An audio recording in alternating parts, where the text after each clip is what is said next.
Welcome to Live, Life Inspired Views for Every Day. My name is Chris Meyer, and I'm a curious soul. My husband and I ate at Culver's one day last week. We met the nicest lady.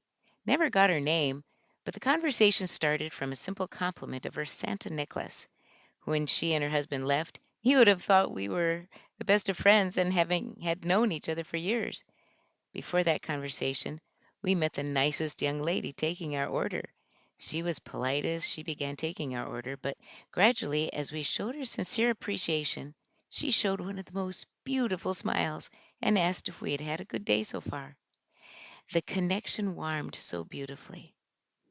When we left Culver's, my husband and I had a conversation we so frequently have under the theme, "It really isn't hard to be nice."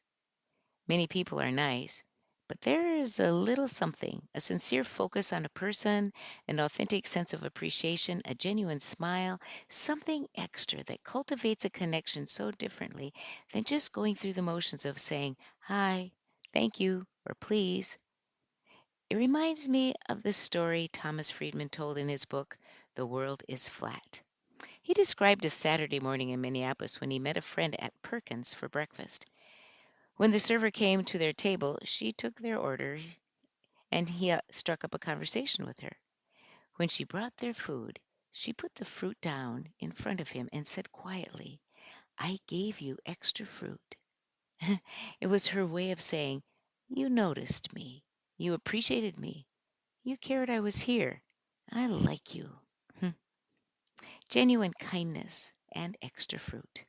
Wow.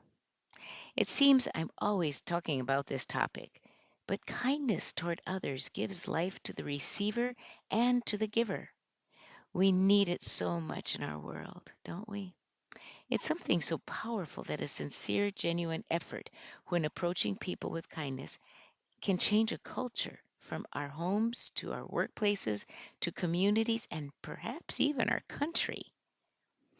If we thought of the phrase, "It's so easy to be nice," every morning as we start our day, do you think we would be more conscious of making the effort? Before you leave your house, make a habit of repeating, "It's so easy to be nice." Maybe that will change your attitude and open your eyes to giving someone that sense of getting extra fruit just because. Sometimes the best places to practice are in stores and restaurants, don't you think? Whenever I go to speak for a group or start teaching a new class, on my way I practice liking them. By doing that, I have intentionally opened my attitude to seeing the best in people that I haven't even met. You can do that when you go to places to be with people you already know, even. There is an energy that builds by doing the mental practice of liking people. Last week, we met our dear friends Jean and Pat Leonard at the Panakuchen restaurant here in Rochester for breakfast. Our server was, as they all are in that restaurant, absolutely delightful, energetic, and kind. On my way to the restroom, I met a man coming through the kitchen door. His presence gave me the sense he was a leader, so I asked if he owned the restaurant. He said he did, and so I told him how we appreciated the consistent effervescence that each of his servers had whenever we have eaten there. His name is Tassos, and he started pointing to various servers and telling me how many years they have worked in the restaurant. 18 years, 19 years, 17 years. Longevity was stunning. We then talked about how they are trained and how he trains them to authentically live the value of appreciating and genuinely caring for the customer, just as every one of us should do to with anyone around us. Tassos models these values for his staff and his customers. What if we all made the habit of treating others like valued and respected customers? A while back, I did some presentations around customer service by studying how Mayo, the Ritz-Carlton, Southwest Airlines, and Disney World made people feel so valued.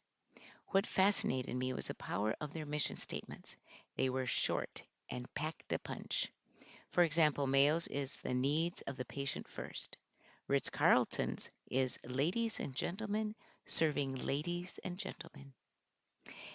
In the Southwest Airline handbook for their employees, they have two words: be nice. We all should fashion our own personal mission statements in the way we connect and show value to others, in a way that helps us live kindness.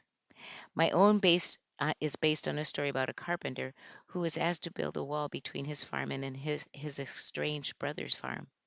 Instead, the carpenter built a bridge. The brothers met on the bridge and reconciled their differences. When they begged the carpenter to stay, he said, "I'd love to, but I have to go. I have more bridges to build." Since learning that story, my personal mission statement has been, I live to be a bridge builder. Like choosing your word for the year, choosing a personal mission statement about treating people kindly makes it easier to live kindness to others and to simply be nice. This week, on your bathroom mirror, write, "It's so easy to be nice." Join me next Monday for Live, life inspired views for every day. I'm Chris Meyer, and I'm a curious soul.